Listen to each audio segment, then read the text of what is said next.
Mesdames et messieurs, bonsoir. Merci de me retrouver connecté sur Como Info pour votre principale édition d'information. En page économique ce soir, ces dernières années, le Gabon a vu son activité économique se réduire, voire en baisse, due à la chute du baril de pétrole et à d'autres facteurs. À l'horizon 2019, cette activité économique a commencé à regagner sa forme, suite aux nouvelles mesures prises par le gouvernement actuel. Reportage. L'économie gabonaise semble s'éclaircir après 5 années de crise et de perturbations dues à la chute du cours de baril de pétrole à travers le monde. Les perspectives économiques du Gabon sont positives et garantissent le pays d'une stabilité économique et financière. Comme stimulant de l'économie gabonaise, ces dernières années, on peut noter l'entrepreneuriat, la réduction du train de vie des membres du gouvernement, la montée du secteur privé et le développement du secteur primaire. Tel est le cas de la société Olam avec l'installation de plusieurs usines, notamment Olam Palm, pour la production des produits dérivés du palmier à huile, à savoir l'huile et le savon. Aussi, la culture de l'EVA et du cacao dans le Wellington. Membre du gouvernement actuel, le ministre de l'économie, des finances et des solidarités nationales, M. Roger Owonomba, a fait l'objet de notre portrait du jour. Roger Owonomba, né le 1er juillet 1959 à Bitam, il obtient le baccalauréat série C avec mention assez bien. Après 4 ans à la faculté des sciences économiques à l'université Omar Bongo UOB, il obtient la maîtrise en 1979. 4 ans plus tard, il s'envole pour la France où il revient avec le diplôme de l'ESSEC. Il intègre le groupe BG Fiban de 1985 à 1989 en qualité d'attaché de direction à la direction de comptabilité avant d'être promu en décembre 2007 directeur général de l'industrie et de compétitivité. Aussi, en 2010, il est nommé directeur général adjoint au ministère de l'économie, tout en cumulant les fonctions d'administrateur provisoire d'industrie et des mines du Gabon et de l'Agence de promotion des investissements privés API. De son passage à la Chambre de commerce de Libreville, on retiendra l'organisation de l'élection et la réorganisation de l'API avec le raccourcissement significatif des délais de traitement des dossiers, de 60 jours auparavant contre 4. En 2011, il devient l'administrateur directeur général de la Banque gabonaise de développement BGD. En janvier 2018, il est conseiller spécial du président de la République, chef du pôle économie et finances. Puis, en avril 2018, il est directeur de cabinet adjoint 2 du chef de l'État, fonction qu'il a exercée jusqu'à sa nomination au gouvernement au poste de ministre de l'économie, des finances et des solidarités nationales. Alors, le Gabon peut compter sur Roger Owonomba car il est l'homme de la situation.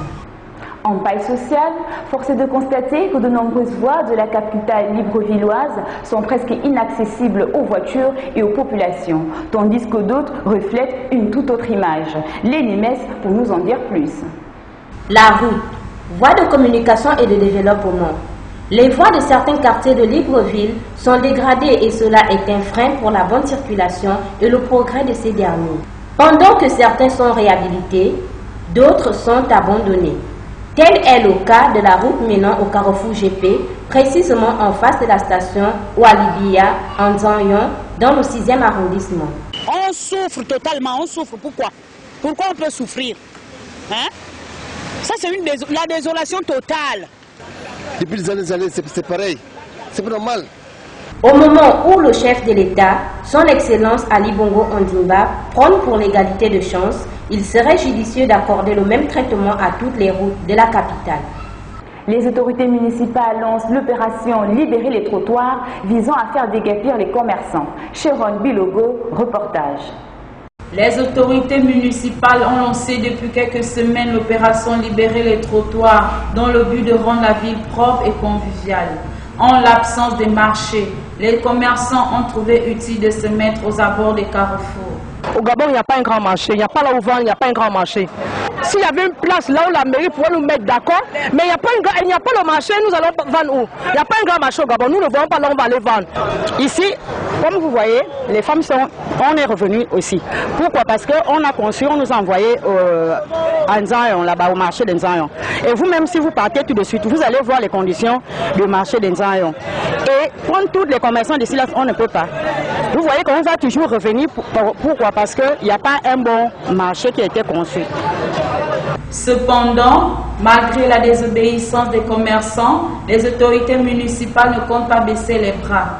Aussi, une opération d'identification et de recensement de ces derniers a eu lieu dans différents marchés de la capitale et ses environs avec une remise des cartes professionnelles. Cette opération a connu l'assentiment de monsieur le maire en charge des marchés, Karine Zengi, qui a estimé la nécessité de réguler le statut des commerçants. Cela contribue au rehaussement de l'assiette fiscale de la municipalité. Nous devons avoir la carte de commerçant, mais vendre où? Au trottoir? Si c'est au trottoir, on va faire la carte. Mais si c'est au trottoir, nous, on ne peut pas faire la carte. Parce qu'il n'y a pas de marché. Nous sommes au trottoir. Donc nous, les commerçants, on ne refuse pas. Mais à condition qu'on nous oriente bien et qu'on s'assoit et on nous construit le marché. Et on a un endroit là où après la carte, tu t'assois là. On ne va plus venir brûler. C'est ça notre problème. Décès survenu le 17 juin dernier, l'ex-président égyptien Mohamed Morsi, figure charismatique du mouvement Les Frères musulmans, élément à suivre. Décédé à l'âge de 67 ans d'une crise cardiaque à l'issue d'une audience au tribunal, l'ancien président égyptien et partisan du mouvement Les Frères musulmans, Mohamed Morsi, était une figure emblématique. Premier président élu démocratiquement en Égypte, considéré comme un martyr, est accusé d'être le meneur des manifestations des Frères musulmans. Condamné à 45 ans de prison en juillet 2013, sa mort relance le conflit entre les autorités et les partisans de la confrérie. Sport. Après la défaite de l'équipe nigériane face à la France, le score final 1-0, la Coupe du Monde féminine 2019 se poursuit. Comment les Super Falcons vivent-elles cette défaite? Suivant cet élément. Après la défaite de l'équipe nigériane, les Super Falcons face à la France, score final 1-0. L'entraîneur Thomas Denerby, déçu par la défaite de son équipe, a préféré ne pas en dire plus sous peine d'être sanctionné à la suite du pénalty donné à retirer à Wendy Renard. Bien que battus, lors de ce match, les Super Falcons restent maîtres de leur destin. Sélectionné pour la Coupe d'Afrique des Nations 2019, le Sénégal va être privé de l'un de ses joueurs. Il s'agit de l'international Sadio Mané. Reportage. L'international sénégalais Sadio Mané ne jouera pas le premier match contre la Tanzanie le 23 juin au Caire. Après avoir pris 2 cartons jaunes pendant les éliminatoires, le sélectionneur sénégalais a tenu à rassurer les supporters en disant « Son absence ne devrait en aucun cas nous déranger ». Juste Luangu Bouyomeka, président des sociodémocrates gabonais, nous livre ses impressions dans la rubrique « Il a dit » au sortir du discours du président de la République, Ali Bongo Ondimba, du 8 juin dernier. Je remercie Dieu le bon Dieu pour toutes ces actions de grâce qu'il fait pour notre président de la République, qui nous l'a ramené en forme. Et nous avons vu un président de la République en même temps déçu de ses collaborateurs et du fait que tous les mots décriés contre lui aujourd'hui par le peuple gabonais ne sont pas de sa volonté personnelle, mais de ses collaborateurs qu'il a fait confiance. Nous voyons un président déterminé qui est résolument déterminé à mener jusqu'au bout le plan de développement qu'il a pour le Gabon. Nous retenons de son discours que le président de la République, au-delà de tous les moyens qu'il a mis à disposition pour que le peuple gabonais ait des centres de santé corrects de dernière génération, il déplore l'utilisation, la gestion de ces centres par ceux qui sont en charge de ces centres. Il déplore le fait que l'éducation nationale, au-delà de tous les efforts consentis, nous n'arrivons pas à décoller. Et il déplore le chômage qui est grandissant dans ce pays, alors qu'un plan de développement a été mis en place pour que, à cette date, ce genre de choses ne soit plus une préoccupation pour les Gabonais. Alors aujourd'hui, le président de la République tape le poing sur la table en disant c'est terminé, il n'en veut plus. Il s'adresse aux hommes politiques en leur disant que si aujourd'hui votre politique c'est pour vos intérêts personnels, ça il n'en veut plus.